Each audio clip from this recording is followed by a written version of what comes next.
Hello, my planner friends. Welcome back to my channel. I'm Planner Lex, and I'm so happy that you're joining me in this video. So in my last video, I talked a lot about how to plan a planner setup, but I actually ended up focusing more on how to make your planner pretty with DIYs and hacks. Be sure to watch that video if you haven't, but I realized I still needed to make another video talking about the functional side to a planner setup because that's really the most important part. Excuse that rude truck, very rude. Anyway, so this video is going to be how to plan a functional planner setup because really that's why we're planning in the first place. So I have 8 easy steps that I tend to go through in order to make the setups that I really like the most and that are the most functional for me. So I spent some time in this A6 planner figuring out what was working for me and what wasn't, and I feel pretty confident that I can now go ahead and decorate it just like I did talk about in the last video. So let's just get started. So step number 1 is figuring out what exactly you're planning. Now for my planner newbies, this might be a little bit hard for you to figure out. So I highly recommend getting like a plain notebook or a really simple planner. Using it for as long as you need to in order to figure out what it is you're actually planning, what are you referencing the most, what do you need to write down and add to your planner pages or your notebook pages, and that's going to end up being the content of your next setup. This truck though, I'm so sorry you guys. And I'll just talk a little louder. Now for my more experienced planner girls, this is going to mean looking back into your old setups and deciding and figuring out which inserts you actually did use the most in the past, what kinds of inserts you gravitated towards, and which ones you ended up leaving blank or even taking out of your planner completely. You're definitely going to want to pay attention to that when you move forward, especially if you're in a planner funk. It's definitely going to be a good idea to look back on what worked and what didn't. So some other questions you might want to ask yourself in terms of figuring out and figuring out what exactly you're planning. You might want to look at what responsibilities you have. Are you a mom? Are you an entrepreneur? Are you a student? What kind of responsibilities are involved in those various roles that you have? What are you forgetting often? What are you needing to reference often? Those are some other things that you might want to add to your planner setup. What are you keeping track of, or what do you want to keep track of in order to maintain an area in your life that might be a weakness for you? Let's say you're trying to lose weight and you need to keep track of what meals you're eating or what workouts you're doing. And the things you write down when you're figuring out what it is you're planning, those are most likely going to end up being your sections, your categories, or your dividers in your planner. So what I have here are to-do, month, week, day, night, goals, school, work, lists, health, and notes. So for me, I realized that I really need to have a schedule because I'm not very good with time management. So it's really important that I have something that will help me manage my time, make sure I'm getting things done. I have work responsibilities. I need to study for an exam, so I need to keep track of that information, make sure I'm on track with mastering everything I need before the actual exam. I have my social media, my finances, health and goals, and then miscellaneous projects. Now, some of those might become subsections, but just keep that in mind when it comes to writing down this list when you're doing the first step that I mentioned. So figuring out what you're planning, that's the most important thing. And this truck though. Bye. Okay, so next step is getting specific. Listing all the things that are involved in maintaining each of those areas. For example, in my finance category, I know that I need to keep track of savings, sinking funds, budgeting, purchase tracking, online orders. I have cash envelopes to kind of manage, and I also have account information that I need to reference a lot. But then something like my social media category, I really only need to keep track of Instagram posts, YouTube videos, planning, tracking, and then maybe any other like notes on content I want to do in the future.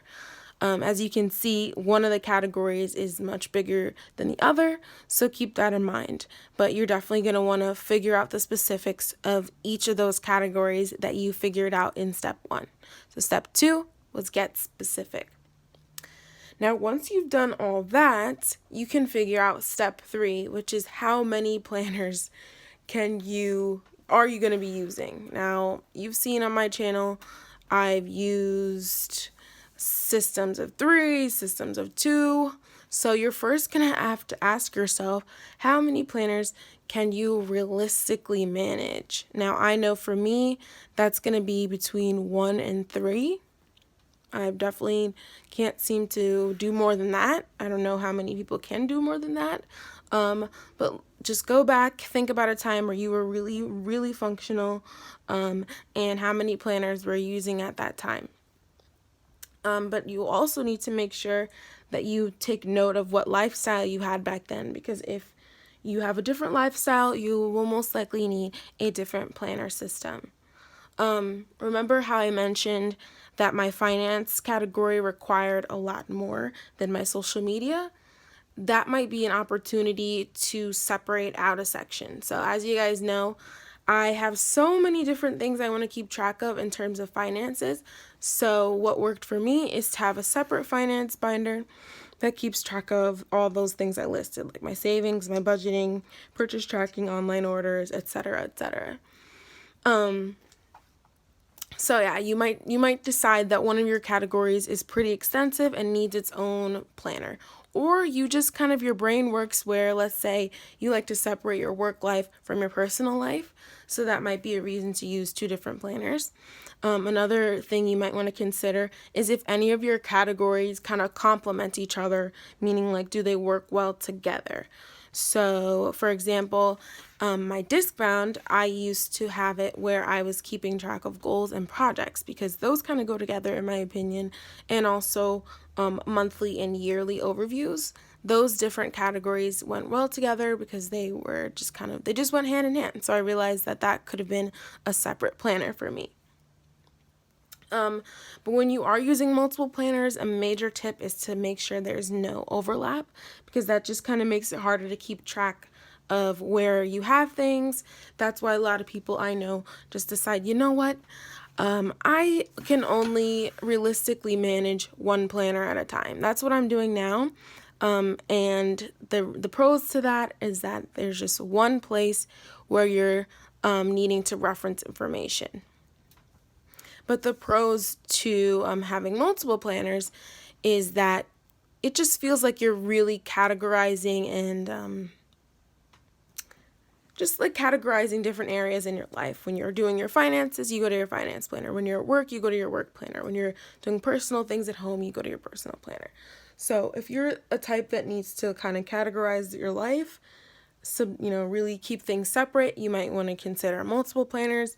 But if you want something really simple and just to the point, you only want one spot to keep track of, you will definitely want 1 planner. So once you figure that out, you will have to consider size. Now, size is actually really important when it comes to planning, and that's why there's so many different sizes out there.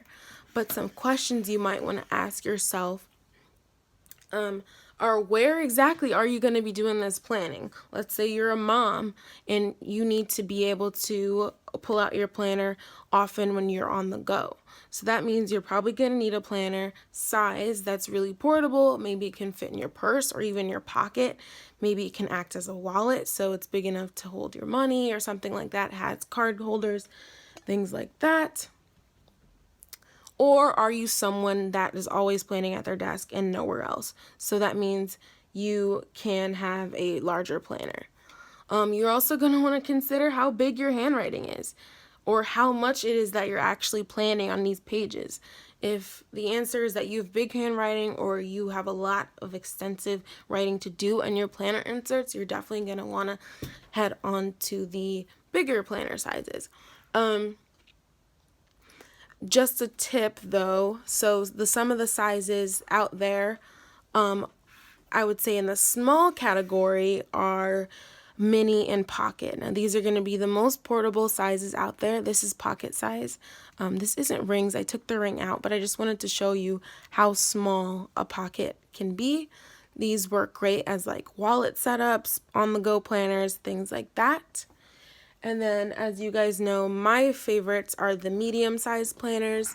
So that's going to be like the A6 that I'm in now, or personal size, which is pretty popular, probably one of the most popular planner sizes. This personal size, actually I would say the top 3 most popular sizes are pocket, personal, and A5. And that's another thing that you might want to consider when it comes to picking a planner size. If you're someone that doesn't want to have to look very hard for materials or things that go into your planner size, you'll definitely want to lean towards the more popular sizes, which again, pocket, personal, and A5. Some other medium-sized planners, I don't actually have any of these, but Mini Happy Planner, Personal Wide, and B6 are very similar to the personal size that I showed you, but it might just be a little bit wider or a little bit shorter. Those I consider medium-sized planners. And then there's your large planners. That's going to be your A5, your half letter, your Happy Planner. Like this is a half letter. You can barely see it. It's barely fitting in this view. But yes, these are the big planners that you're most likely not going to be bringing around with you. You're going to leave them at home and use them as desk agendas most likely. So that's size, and if you want to get even more complicated, we can talk about rings versus spiral versus disc bound. Let me know if you want to talk about that in another video. But really, if you haven't noticed, I'm more of a ring person. I do really enjoy discs too, but rings are my favorite just because of the covers that are available to you. Which brings me to step number 5, picking a planner. Now, the most important thing when it comes to picking a planner is your budget. How much money are you willing to spend on a cover? If you're leaning more towards the low end, then you might want to look at Moterm, which is found on Amazon or AliExpress. These are all like, I consider low end to be anything like under $100. So let's see, I have a Filofax here. This is the Filofax brand. A lot of these I would say you can find for under $100 or just around there. I also have Kiki K planners. These are also usually around 100 or less. And I think I want to do a comparison video of different brands in a separate video, but just know that price range, these the Filofax, the Kiki K, and then also the Aura Stell are going to be in the 100 range or on the lower end, I'd say. And then on the higher end is going to be anything designer, of course. That's going to be like your Louis Vuitton, your Chanel, your Mulberry, like this, Mulberry. And then Giglio, I'm not even going to go grab the Giglio, but Giglio, Vanderspec, or anything that's customized is also going to be on the higher end, just for quality. So that's another thing. So both budget and quality, what kind of quality you're looking for, how long you want it to last, and also resale value are things you might want to consider when it comes to picking out a planner. So then we go to step 6, which is shopping for inserts. So once you know what size you need, you can then start figuring out what inserts you need, and that's going to require going back to that list you made, the specific list that you made in step 2. You're going to use each of those little bullets to find inserts that are compatible for your needs. So after years of planning, I actually have quite a large selection of inserts, both pre-printed and printables, and I organize them in this accordion file based on type, planning, finance, goals, trackers, and notes. And yeah, so basically what I do is I go to various shops, compare different types of inserts, and see which ones are most compatible for my needs. As I mentioned, there's going to be 2 different types of inserts you're going to see. Pre-printed inserts versus printables. Now, Pre-printed inserts are going to require your patience because you're going to have to order them, wait for them to come in the mail. But the bright side about that is that it's effortless. There's no actual manual labor required. And because they're professionally cut and punched, they come out perfectly, and you'll easily get that really crisp edge that some of us really strive for. Now, if you do printables, you get that instant satisfaction. You get the inserts delivered to your email right away, and then you can print and cut them yourself. But again, that is that manual labor that I mentioned. And because it's done by hand, you're more likely to have imperfections. It might not be as straight as it would if it was professionally done. But remember, in my previous video, I did have that hack of purchasing pre-punched and cut inserts off of Amazon, or just, they probably sell them other places as well. But getting the pre-punched paper, can definitely allow you to get the perfect edges from home through a printable, if that makes sense. I'm sure you know what I mean. So that's something to consider when it comes to shopping for inserts. I think most of us have a combination in our planner, because there's some shops that don't offer both, and you just kind of have to deal. So that's just something to consider. And that brings us to step 7, or adding supplemental materials that you may need for your planner. So as I mentioned, you might be using your planner as a wallet. Therefore, you might need cash envelopes. You might need to have a card holder so you can have your credit cards. Like in my current A6 setup, I'm really focusing on self-care during this quarantine. So what I've done is added a extra insert in the back that I can journal in. So I would consider that like a supplemental insert. Some other examples might be like your checkbook. Again, if you're using it as like a wallet, or if you're finding that you just take a really large amount of notes, you might want to just add a small notebook to the back. Those are what I consider to be like supplemental planning items for your planner. And then finally is step number 8, is adding the deco and making it pretty. Now, I want you to see my previous video and my next video for ideas on how to make your planner pretty. So yeah, I hope that helped. I tried to be really brief. I know there wasn't much to show except my planners and my hands, but I hope my point got across really quick. Step 1, figure out what you're planning. Step 2, get specific. 3, how many planners. 4, pick a size. 5, pick a planner. 6, shop for inserts. 7, add supplemental materials. And 8, make it pretty. So I hope that made sense to you, and I hope that helps you out when it comes to your setup.